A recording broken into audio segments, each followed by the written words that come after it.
Welcome back to another lunch meal discussion with me and my mom, Linda. Mother Linda, would you like to tell me what you thought of those brace-off episodes from Duncanville and the Great North? Off to the braces from Duncanville and brace-off adventure from the Great North. Oh, okay. I've never had braces myself. It's always interesting to see how it's treated in the episode.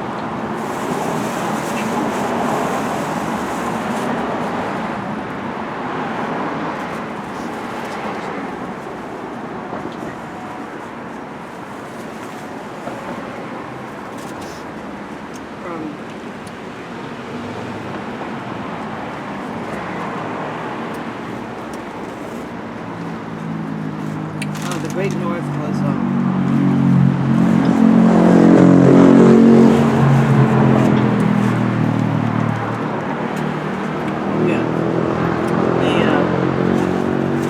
lead girl wanted to make it like a musical. Yeah, she wanted to make it like a musical. So that was kind of interesting because, you know, when you're like the hero of your own life, your own thing. Yeah. It's like she was deliberately saying this is the story of me, of my day, of this special day of getting my braces off. So she wanted to be musical, so good for her for making it the kind of story she wanted it to be.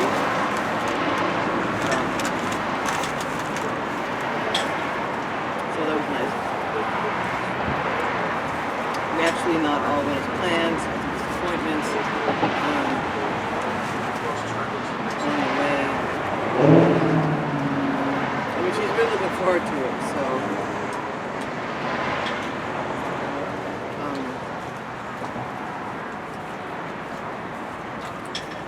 it was, you know, a nice, refreshing change from most race stories are gloom and doom, but there is kind of the thinking that once her braces are off, everything will be perfect. The closest thing I had to that was when I got contacts. I thought, well, once I'm not wearing glasses all the time and I can wear contacts, you know, everything will be different. Now, if I got contacts when I was in high school, I would have seen, that may have been so, and I could have seen whether that would have changed, you know, my high school experience for the better. But I didn't get contacts until before them on my own, so I didn't see that. So it's good to see, you know, someone in high school get to do something that change their high school experience, hopefully a positive way, you know. So can you get that napkin? Yes.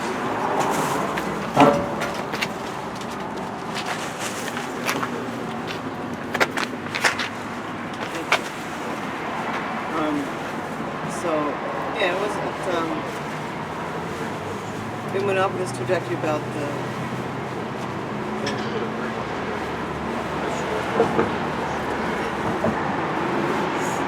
school play and the pistol guy and the guy having a cold sore. That's from Duncanville, not the Great North. Oh, you're right. I'm sorry, Duncanville. I thought both of them back to back. I'm sorry, I'm getting them mixed up. Wait, let me go see about Duncanville. Okay, so Duncanville. Yeah. Okay, it was Duncanville where she was really looking forward to it. Kimberly, yeah. In Duncanville, Kimberly was really looking forward to it. She immediately got to read the school play and yeah. I mean, it's definitely realistic that things don't turn out as rosy as you expect. Things happen that you don't expect. And they managed to put a lot of comedy in it. Of course, they don't have the Fresh Princess Maria.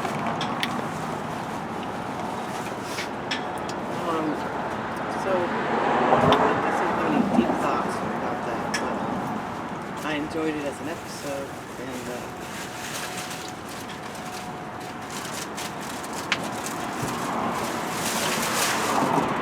I really like the way she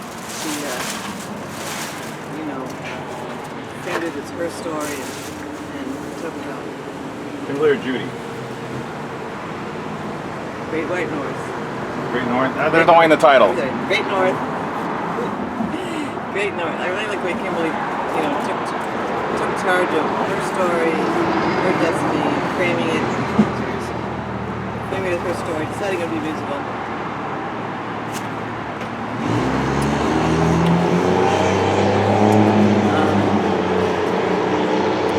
Yeah, I really admired her take charge attitude, charting her own life kind of thing. Even obviously the numbers of ultimate.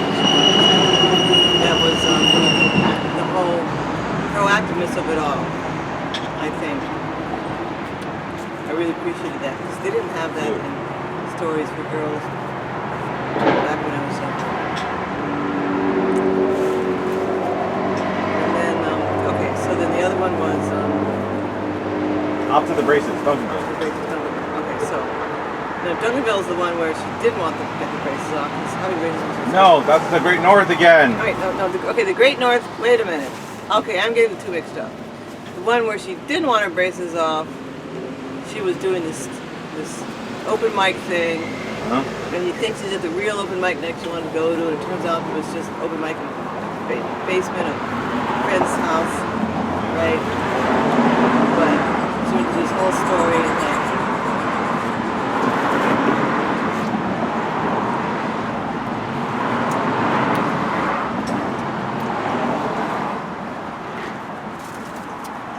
Okay, so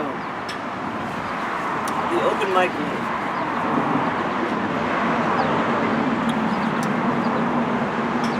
She ended up being kind of like a Shaggy Dog story, where it's like this long convoluted story, and then it doesn't really have much of a point, and nothing.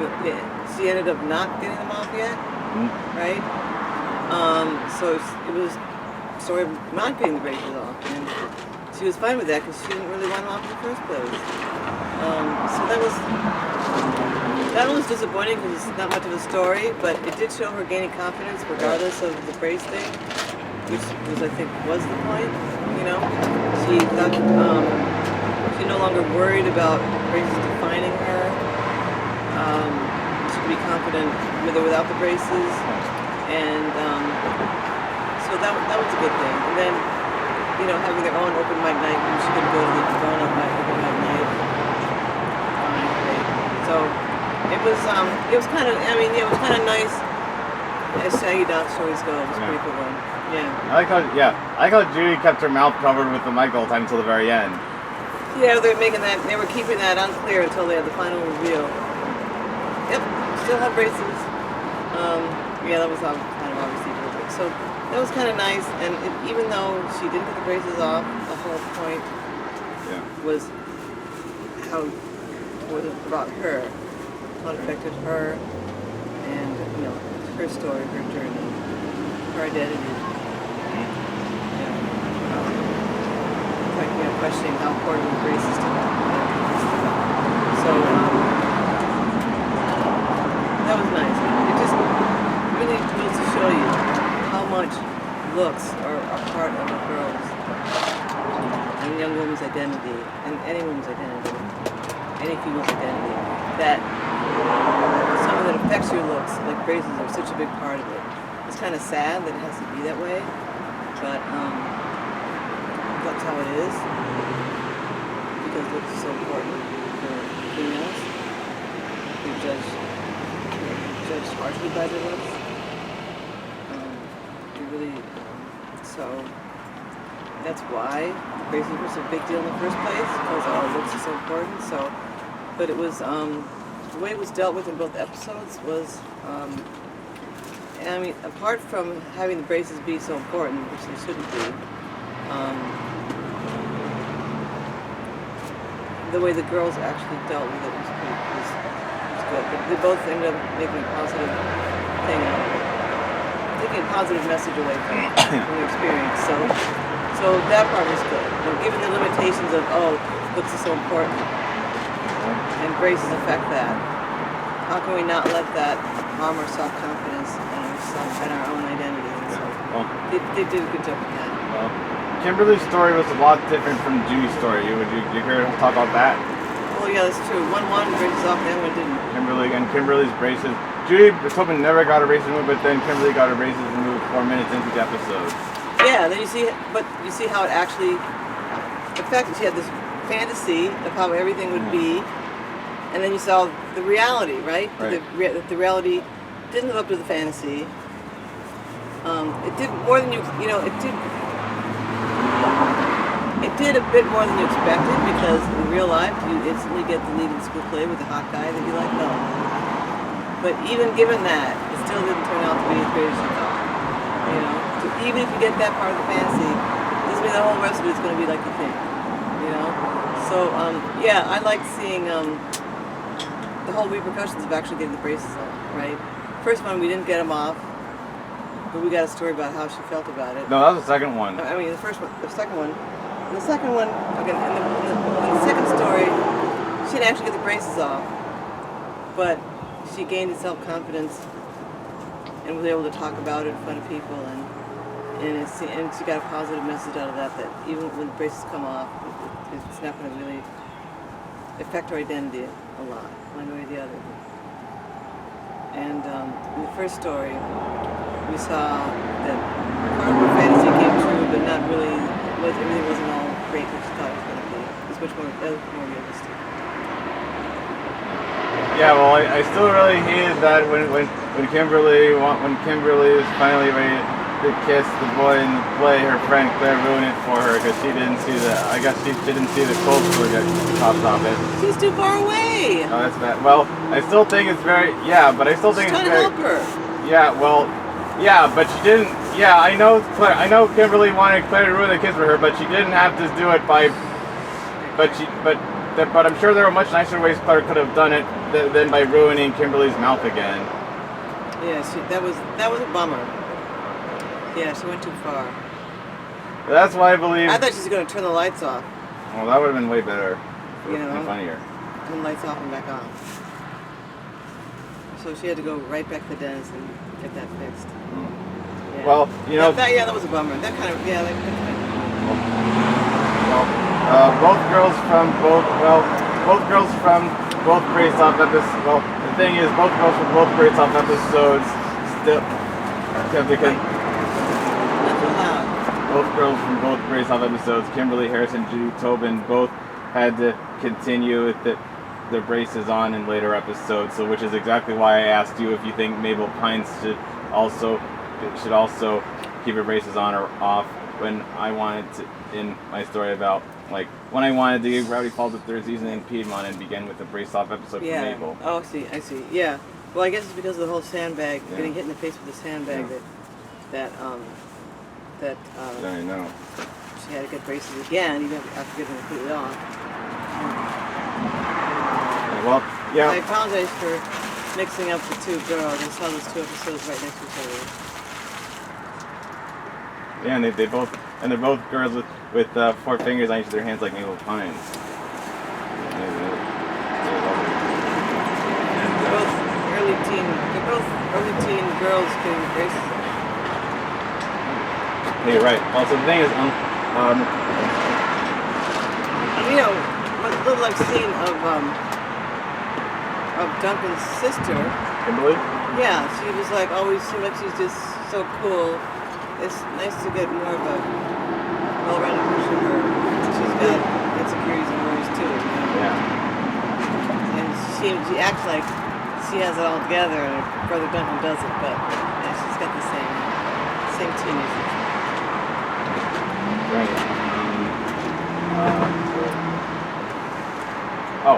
I think Judy's brace off. I think Judy Tobin's brace off episode is better than Kimberly Tobin because. Wait, you called them both Tobin? No, Kimberly. No, I think Judy's. No, I said I think Judy Tobin's story is better than Judy Tobin's brace off episode is better than Kimberly Harris's brace off episode because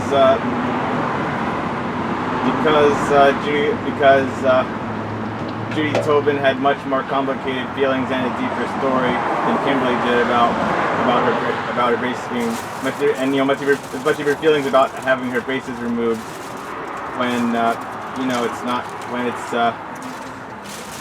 she doesn't, it's not when, unlike Kimberly, Judy realizes that removing braces, that things may not come to her as easily as she may want, as thought they would at first when the braces are going to be removed. She didn't have this rosy view of everything will be great. Yeah, you're right. Thinking everything's going to be great with them off is probably more typical expectation, and she didn't have it. So yeah, it's so stereotypical.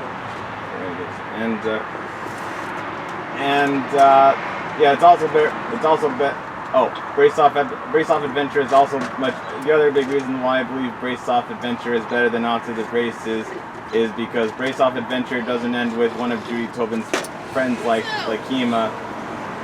It doesn't end with because Kima doesn't ruin Judy Tobin's kiss by breaking her mouth like Claire did to Kimberly. That was a real shame. It was pretty fun and wacky up until then. Yeah. Okay. Oh, hey, what did you think about how you think there was a funny twist when the new dentist turned out to be the son of the old dentist who was on vacation? Yeah. Yeah, and they were the mother and the son are both dentists. She must be so proud. The son following in her footsteps. Well, she wasn't so proud when she learned that her son was wanting to remove Judy's braces early. Yeah, because she didn't have the full understanding of that patient's case the way she did. Yeah. So yeah, she had to also be, mentor and boss. I mean, at work she's mentor and boss, not mom. Okay, which one? At work she's a mentor and boss, not mom. Yeah.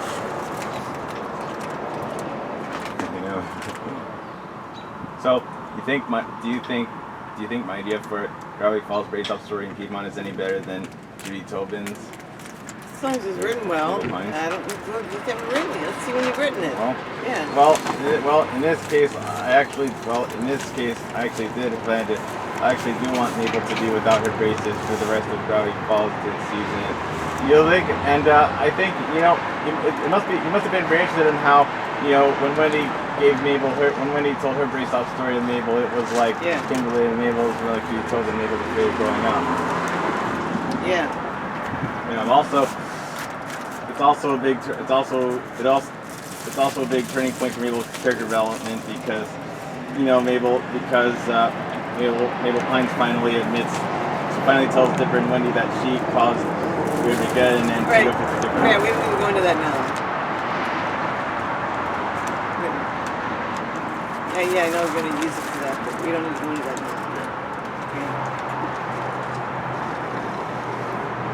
Anyway, so that's all I got to say for this video about the Brace Off episodes.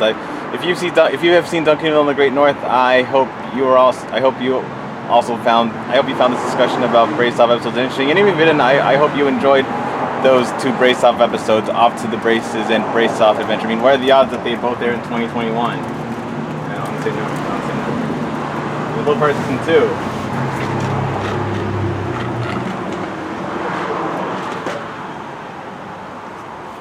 Great minds think alike.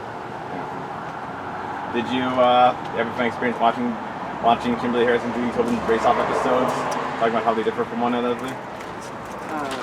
Sure. So, maybe when I'm finished writing my Granny Falls Piedmont Brace Off story for Mabel, you could tell me if you think it's better or worse than Judy Tobin's Kimberly Harris. Yeah, I'd be very interested to read it. All right. Yeah, I'd love to read it. Glad you will.